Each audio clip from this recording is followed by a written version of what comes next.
San Diego will increase funding for brush management at city-owned parks and canyons. Meanwhile, fire officials will go door to door to educate homeowners about defensible space laws. Here with further details are Chief Javier Maynard with San Diego's Fire Rescue Department and San Diego City Councilman Mark Kersey. Welcome. Thank you. Thank you. Chief Maynard, what neighborhoods are going to get visits from the fire department this year? Well, we have our city divided into 19 areas for compliance inspections. Typically, before we get to those, 4 to 6 weeks before we go there, we will mail out notices to all of the property owners. So that can happen anytime during the year. But prior to Labor Day, we're going to proactively try to get out to all of the target areas or areas we think are high hazard with some literature. We're going to use our CERT folks and the local fire stations crews to get out to everywhere we can. And once you get there, what are you going to be doing? Well, we're going to be educating them about what they can do to better protect their property from a wildfire. Can't always rely on the firefighters. There are typically not enough of us at a large wildfire to cover every single home. The idea is to try to get your home to stand on its own. And Mark, where and what is the city doing to do brush clearing and this fire protection on city-owned property?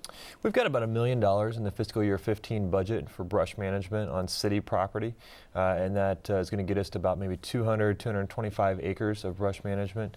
And that's something that we're constantly working on. We increased the funding this year over last year, and that's something that, given the Bernardo fire that we experienced back in May, we know we have to be vigilant and really keep up that pressure. So specifically, you're talking canyons and parks and things like that? That's right, canyons, open space parks that the city owns and is responsible for, absolutely. And Chief Maynard, remind us of the defensible space rules. There are some guidelines and rules. There are actually quite a few, and you need to be very careful. We want you to do brush management, but it needs to be done in a correct way. We're typically looking for 100 feet of defensible space behind your home. First 35 feet is typically irrigated landscaped yard, and beyond that, the next 65 feet is the area we need you to treat. And we're looking for about a 50% removal of the canopy, but I would encourage everyone to please contact your local jurisdiction to make sure you're doing it correctly. If you do it incorrectly and you take out too much, you can be directed to have to replant it at your own expense. It can be quite costly. And let's talk about that total plant remover. I think some people think that, oh, I'll just, bulldoze it in there. It's dirt. Why isn't that a good idea? It's not a good idea. We really have to strike a balance between environmental concerns and fire protection. If firefighters were in charge of the world, there'd probably be 500 feet of bare earth behind your home. But that's really not a good thing to do environmentally. It allows invasive species to come in. It promotes erosion when the winters come. So you really need to do it correctly. So please do call your local jurisdiction for guidance. And what is this? I've heard about this sort of bowling alley action if you actually overclear space as well. Have you heard that you can actually funnel a fire in a certain direction? I haven't heard that. I mean, there's a challenge. One of the things we have is that you may do great brush management and create defensible space, but perhaps your neighbors aren't. So if anyone has a concern that someone adjacent to their home is not doing their share, please, in the city of San Diego, we would ask you to call 619-533-4400, and we'll have someone come out. You can do that anonymously. We'll come out and we'll take a look. And we'll have that number on our website, too, for viewers. And Mark, who's responsible for removing brush around, let's say, homeowner association complexes?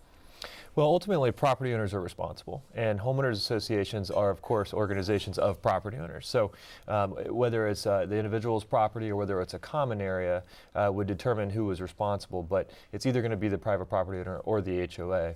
And really, both of those are groups that we're working with at the city to try to spread this message, because as the chief already mentioned, the 100 feet of defensible space is very important. Getting the debris, the leaves, and things like palm fronds out of your gutters and off of your roof. Things like this we learned in both 2003 and 2007. Those really contributed to the spread of the fires, and so people have learned lessons, and we just got to keep up that vigilance.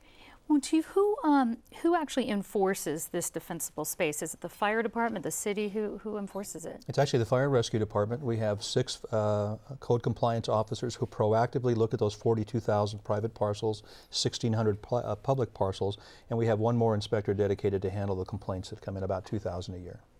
Okay, and Mark, how prepared would you say that San Diego is for another wildfire? I would say that we're vastly more prepared than we were in 2007, certainly than in 2003. We've been through this drill before.